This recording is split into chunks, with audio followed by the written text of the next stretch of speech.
what they said, what the Wike said. Then that, Madam, that's a Patience Jonathan. Madam, Amaechi has said, insulted you. He has this, he has that. So we need somebody stronger to face him and destroy him. So Wike was a very good candidate for that purpose. Okay? So he started work first by picking this guy from this Obiapo, his own local government area, Amawule. What is his name again? Amawule. What do you call the other one? Evans BP. And then another one. They were just like about 3 or 4, or 5 or 4. Right? And then they suspended the 27 lawmakers who were loyal to Amaechi and appointed a new speaker. And the speaker then was Evans BP, who is now supporting Fubara against Wike. I'll play you the clip. It's a TVC report. Some of you will remember it, some of you won't. But this happened 12 years ago. No, 11 years ago. There was an uneasy calm in the assembly complex. The mood also before it eventually occurred smelt violence. The 27 pro-Governor Amaechi lawmakers had reconvened for their sitting before their 5 anti-Amaechi counterparts stormed the assembly chambers and started exchanging banters. The 5 legislators succeeded in driving away their 27 colleagues before they impeached the Speaker of the House, Otele Maba Amakri. The motion for the impeachment of the Speaker was moved by Martins Amewule, a member representing Obiakpo Constituency 1. His colleague Victor Inhuwe of Port Harcourt Constituency 3 moderated the impeachment session. It was when the new Speaker and member representing Ogubolo Constituency, Evans BP, was about to deliver his inaugural address that the leader of the House of Assembly, Chidi Lloyd, walked in again into the chambers, seized the mace which he used as a weapon to fight the 5 anti-Amaechi lawmakers.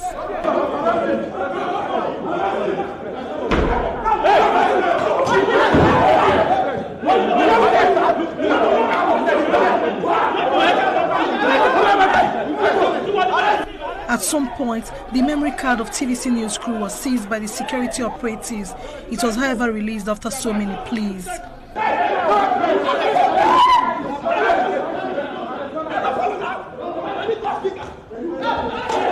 This is the remains of the mace which was shattered in the process, as well computers of the House members were also shattered.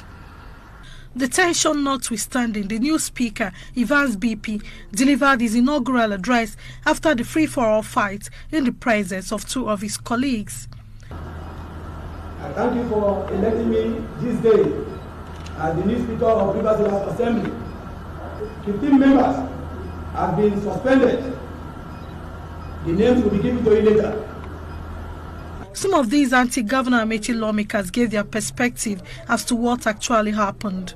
We impeached the speaker, the former speaker, Rivers Assembly, Otele Amakre, and we've elected the new speaker, Honorable Evans Babakai. This is a new dawn, and we're happy that the leadership of the House has been changed. Meanwhile, the impeached Speaker and the 27 pro-Governor Amaechi lawmakers later reconvened and amended the appropriation bill presented by the Deputy Governor Tele Ikuru. They also passed it into law. Still on the crisis, the Rivers State Commissioner of Police, Joseph Mbu, has faulted reports by the pro-Governor Amaechi lawmakers that he gave security backing to the anti-Governor Amaechi lawmakers during the session. The officers went in there, crisis ensued. They were not allowed to go into the chambers. As at the time of filing this report, the lawmaker representing Obiakpo Constituency 2, Michael Chinda, who was critically wounded in the free-for-all fight, was still being treated at the hospital. We also gathered that the majority leader of the House, Chidi Lloyd, was also being treated at the Government House Clinic, Port Harcourt.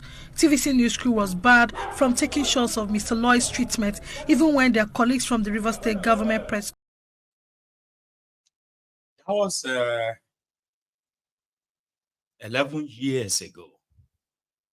Rivers State.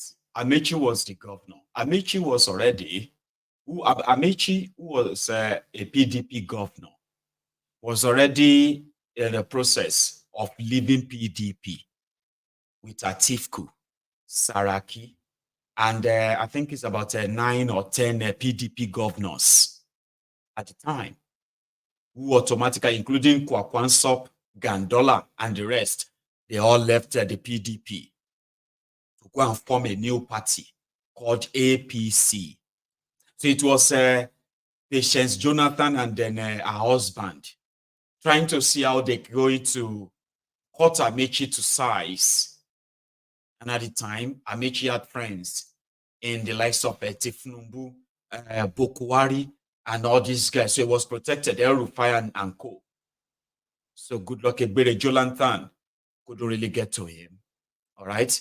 But with a Wike, never allow peace in that place until the day he was sworn in as the next governor after Amaechi.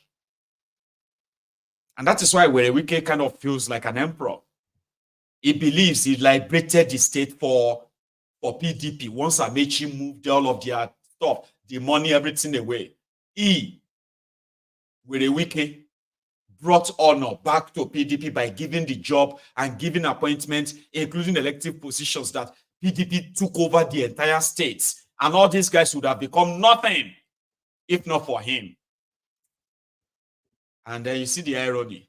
The person that moved the motion to remove Amaechi's speaker, Martin Samawile, is now the speaker or the leader of the 27 House of Assembly members that Fubara have declared their seat vacant. Now, they have now been removed by another 5 members of the House. Some will say Nakama. I don't know about that. So APC is calling for what they call the emergency, state of emergency in Rivers State, because Fubara has gone totally mad. But you see these young guys, they granted a presser, as usual, that APC is mad. That's not what they said, but listen. Rivers. This proposition, rather than offering a solution, appears to be a deliberate and calculated maneuver aimed at exacerbating the existing instability in the region for a political expediency. We therefore unequivocally and emphatically condemn the APC call for a state of emergency in Rivers State, as it is not only unwarranted, but also a deliberate attempt to plunge the state into chaos, confusion, and turmoil.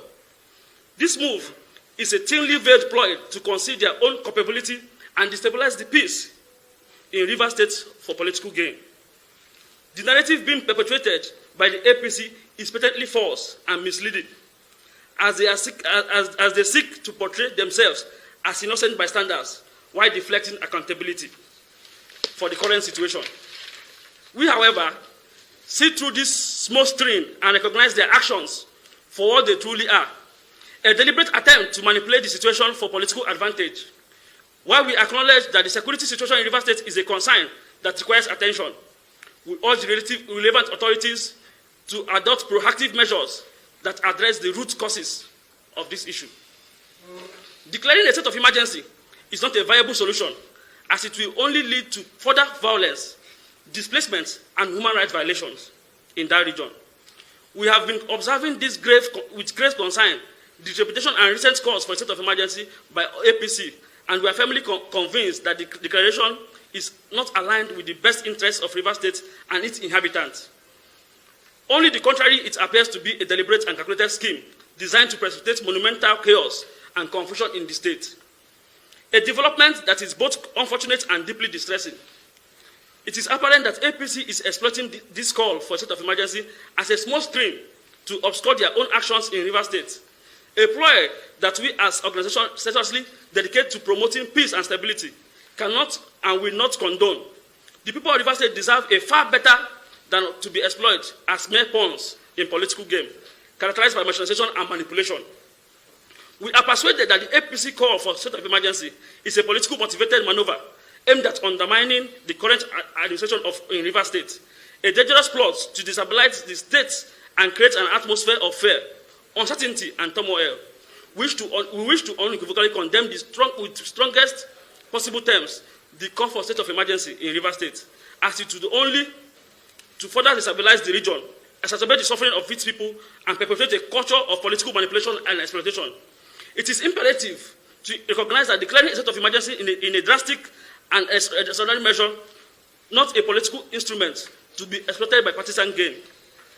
Implementing such a measure would only serve to erode the trust of the populace in the democratic process, further disenfranchising the people of Rivers State and potentially exacerbating the existing tensions.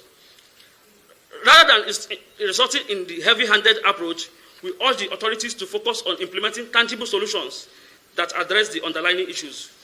We emphatically call for the immediate apprehension of APC chairman in Rivers State, whose inflammatory rhetorics and actions have been demonstrably linked to the current tension and instability. Furthermore, we demand that the federal government conduct a comprehensive investigation into APC's involvement in the security breaches in Rivers State and hold them accountable for any wrongdoing instead of declaring a state of emergency. We call for accountability, justice, and transparency. The immediate arrest of the state APC chairman of Rivers State is a necessary step towards restoring peace, stability, and normalcy in that region. Genuine peace building requires a commitment to justice, accountability, dialogue, and a willingness to investigate the root of the violence, hold those responsible to account, and create a space for open and honest conversation between the stakeholders. By adopting this approach, Antif Noble says, Nigeria, we are hungry, no food, no light, no water, pepper is cost, garri is cost, we can't even buy rice.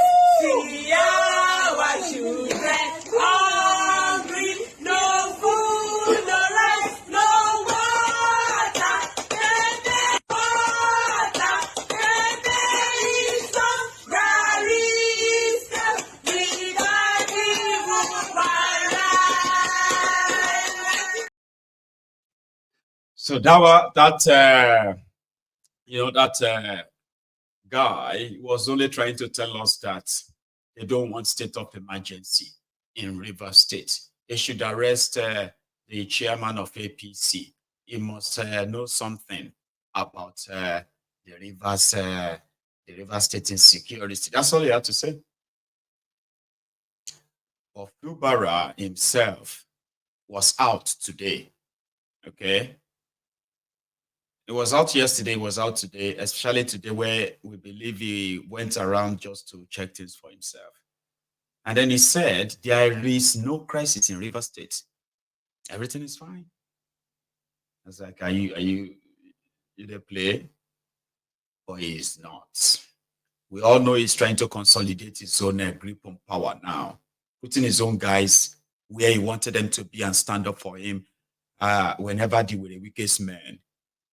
Try to push back. That's all it's all about. But let me show you himself when he was visiting a few of the local government areas himself today. Fubara, ladies and gentlemen. We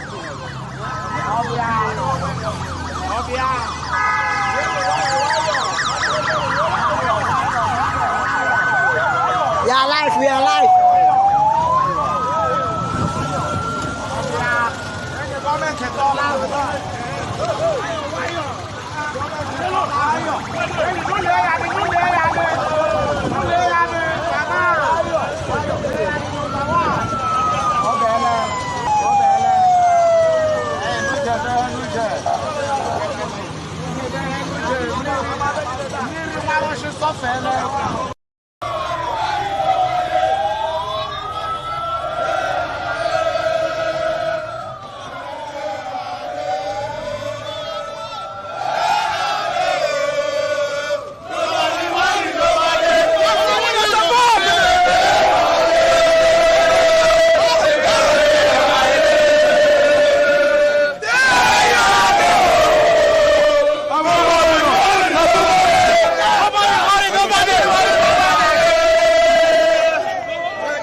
Dragon. Echo Charlie. Could you emote Allah? Who sang him?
We can let my people go. That's River State.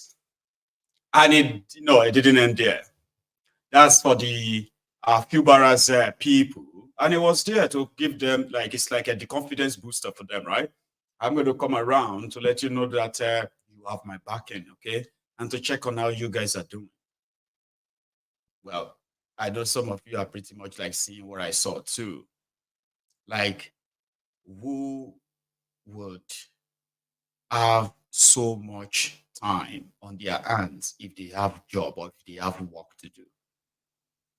To be gathering together during the work hour, okay, to come and sing for a politician during their political face-off. Normally, now old people you're supposed to see have that kind of time because they have so much time on their hands, not young people. But in Nigeria today, if they tell you that the population is, you have more than 70% of them who are actually really jobless. They will tell you, no, it's not like that. They have other jobs. No, they don't. They don't. It's just of what you call jobs in Nigeria, or you call artisans or whatever you call it, right? In Nigeria, it's just what people have to survive, okay? You don't call that a job. Something that happens to them, not like a real thing, an everyday thing, right? That's not a job. That's why a lot of people have enough time to follow these criminal politicians who have created that economy.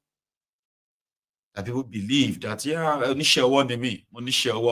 I have my handwork. You have a skill. That's not job. Okay. And that is why we can tell. Okay, if it was actually a viable economy that they created in that aspect, right, it would reflect, but it's not reflecting because a lot of people are living from hand to mouth because there is no economy in what they call I have my own job. I'm a carpenter. When was the last time you have probably mounted a building to to change the roofing sheet or even put a fresh one on? Or a brand new building, so to say. But you are a carpenter that works maybe 2, 3, or 4 times real job in a year. That's not a job. That's a skill. And it could have been a job. It could have been a business. If you are actually living in a country, in a place that, factor you into their economic plan, it's unfortunate, okay? But yes, you have so many young people who have become the devil's workshop for these criminal politicians. They love their oppressors differently. See the 1 million man march for Wike also somewhere in Rivers State today by young people.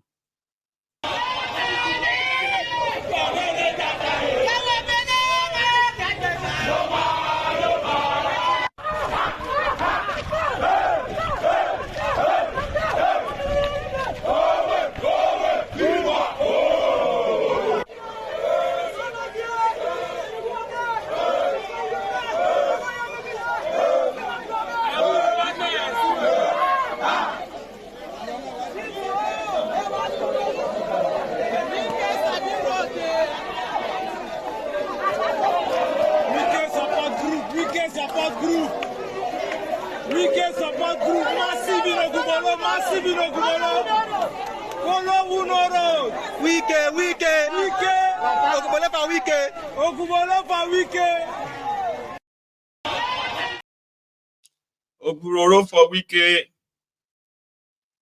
Okay. And then do look at the community itself, right? Is it just like the regular one, right?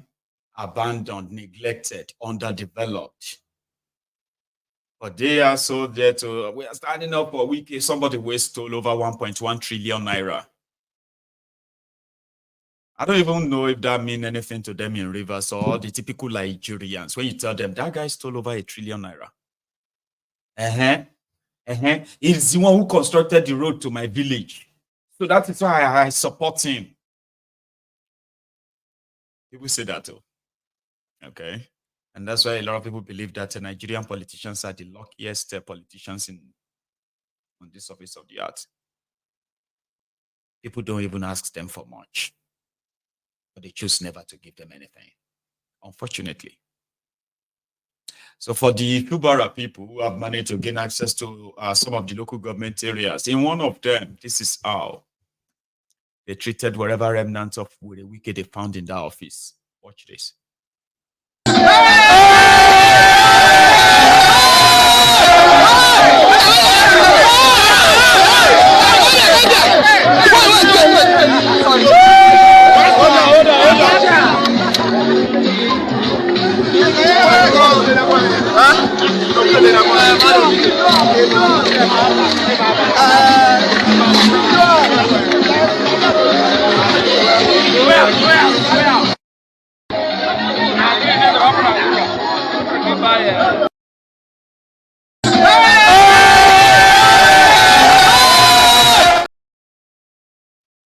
Yes, that happened. And that's from Rivers, I've got something else from, although this is also from Rivers, but I don't know if it's, tell me if you don't like it, okay? And then I will take it. It is Asari Dokubo dumb. Like he had this interview where he showed off his scars. He was talking about his scars. And then you're like, oh yeah, I live in the creek, this place. I am one of the 50 billionaires. So Asari Dokubo is one of the 50 billionaires in Rivers State. He said it. Let me show you a bit of it. I'll take it off your screen if you don't like it. My needs are very small. Your fleet of cars, they said, what's 5 billion, I saw them. I saw them. I saw the G wagon. I saw the. If you talk about my fleet of cars, yes, I have a Rolls Royce. I have G wagons. The latest one. Yes, no, I have G wagons, not one. I have 2 bulletproof G wagons. The other one, G wagon 800. Maybe the only one in Nigeria. Yes, maybe the only one in Nigeria. The G wagon was sent to me by my friend from.